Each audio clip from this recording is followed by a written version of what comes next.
एक अरसा की बात है कि एक गांव था जो शहर से काफी दूरी पर था। गांव बहुत ही खूबसूरत था, मगर इस गांव में एक काली चुड़ैल आ गई। ये काली चुड़ैल रात भर गांव में घूमती और गांव का जो भी आदमी उसे दिखाई देता वो उसे घायल कर देती थी, जिसकी वजह से सारे गांव वाले डरे सहमे से रहते थे। एक रात राजू अपने खेत से घर लौट रहा था कि तभी अचानक उसके सामने वो काली चुड़ैल आ गई, जिससे राजू बहुत डर गया। और जो ही चुड़ैल राजू की तरफ बढ़ती है, राजू भाग जाता है, मगर चुड़ैल भी उसका पीछा करते हुए उसके पीछे भागने लगती है। राजू घर पहुंचकर अपनी पत्नी को आवाज देता है कि जल्दी दरवाजा खोलो, मेरे पीछे चुड़ैल पड़ी है। उसकी पत्नी जल्दी से दरवाजा खोल देती है। राजू जल्दी से घर के अंदर दाखिल होता है और अपनी पत्नी को चुड़ैल के बारे में सब कुछ बताता है और कहता है कि जल्दी से घर की सारी खिड़कियां और दरवाजे बंद कर दो।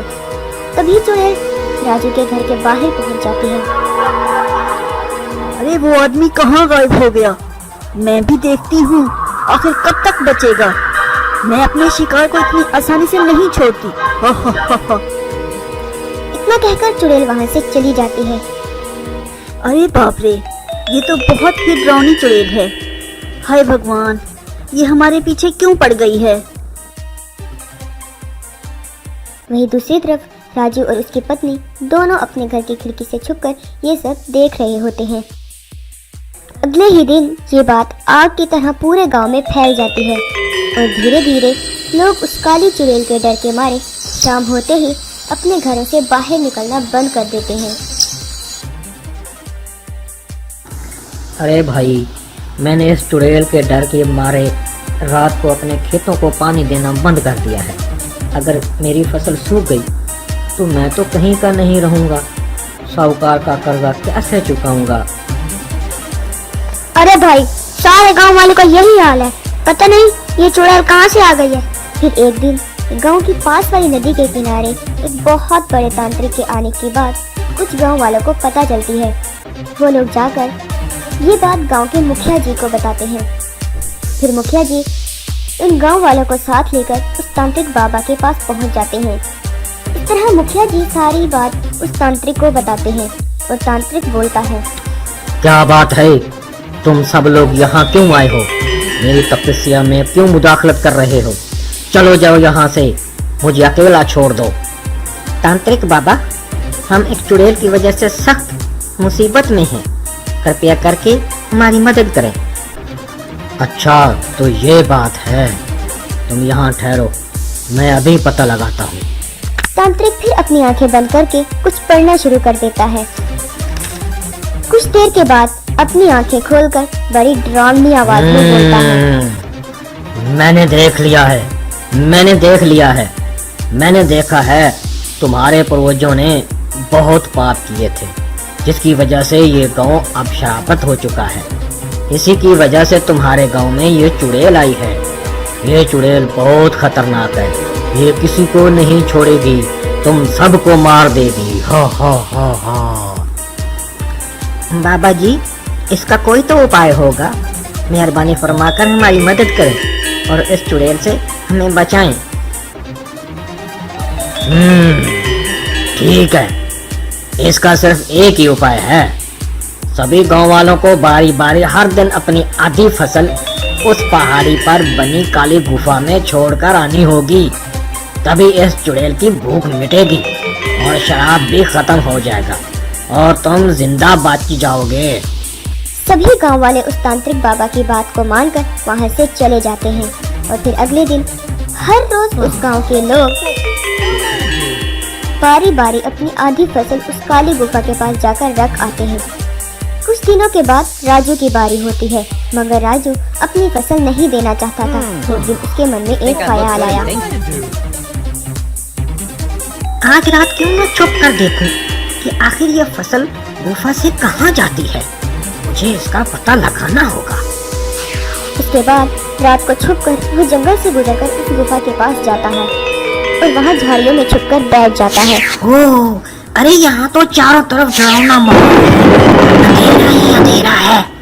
मुझे डर भी लग रहा है। चलो चलो देखते हैं क्या होता है। राजू ये सोच ही रहा होता है कि उसे वहाँ किसी के आने की आवाज सुनाई देती है। राजू देखता है कि वहाँ चुड़ैल आती है और अपने चेहरे से नकली चुड़ैल का नकाब उतार देती है। राजू ये देखकर बहुत हैरान रह जाता है। तभी चुड़ैल बोलती है, भैया बाहर आना। तभी अंदर से नदी के किनारे वाला तांत्रिक बाहर आता है। राजू उसे देखकर हैरान रह जाता है। इसे मिलाकर हमारे पास ढेर सारा अनाज जमा हो गया है। कल ही हम इसे शहर में बेच आएंगे और बहुत ज्यादा माला माल हो जाएंगे। हाँ, अब तो हम दोनों की जिंदगी मजे में कटेगी। हाँ, तुम्हारी तरकीब काम आ गई। गांव वालों को बेवकूफ बनाना इतना भी मुश्किल नहीं था। हा हा हा हा, बहना, लोग तो तुम्हें सच में ही असली चुड़ैल समझते हैं। हा हा हा हा। हाँ, तुमने सही कहा। अब ये गांव वाली चुड़ैल के डर से सारी जिंदगी इस काली कौफा में अनाज पहुंचाते रहेंगे। हा हा हा हा हा। अच्छा तो ये बात है, ये दोनों मिलकर सारे गांव वालों को बेवकूफ बनाकर लूट रहे हैं। अच्छा, अब मुझे पता चला। मैं अभी जाकर सबको बताता हूँ। राजू उनकी सारी बात सुन लेता है और जल्दी से गांव में आता है और गांव वालों को इकट्ठा करके उन्हें सारी बात बता देता है। उधर दूसरी तरफ नकली तांत्रिक और नकली चुड़ैल बनी औरत एक बड़ी गाड़ी में सारा अनाज लादकर वहां से निकलने की तैयारी कर रहे होते हैं। तभी वो देखते हैं कि सामने से सभी गांव वाले अपने अपने हाथों में निशान लेकर आ रहे हैं। रुक जाओ, अब तुम्हारा भांडा पूरी तरह फूट चुका है। अपने पकड़े जाने पर दोनों बुरी तरह डर जाते हैं। तुमने क्या सोचा, तुम इतनी आसानी से यहाँ से निकल जाओगे? यहाँ अनाज हमने मेहनत करके अपने खून पसीने से उगाया है। गांव वाले मिलकर उनकी खूब फंदे लगाते हैं। इसके बाद वो मुखिया जी के पैरों में गिरकर माफी मांगते हैं कि वो आइंदा कभी ऐसा काम नहीं करेंगे।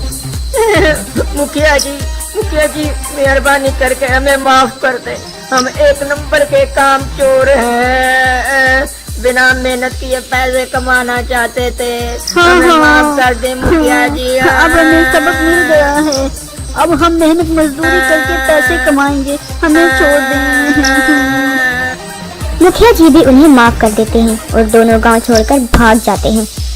और सभी गांव वाले राजू से बहुत खुश होते हैं कि राजू की समझदारी से ये पकड़े गए। इसलिए तो कहते हैं कि किसी भी मसले का हल सूझबूझ से ही करना चाहिए और कभी हिम्मत नहीं हारनी चाहिए।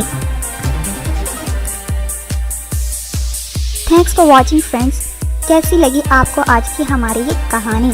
मज़ीद इस तरह की वीडियोस देखने के लिए हमारे चैनल सुंदर स्नूर कार्टून नेटवर्क को सब्सक्राइब करें और साथ ही बेल आइकन को भी प्रेस करें, जिससे आपको नई वीडियो का नोटिफिकेशन मिल जाएगा।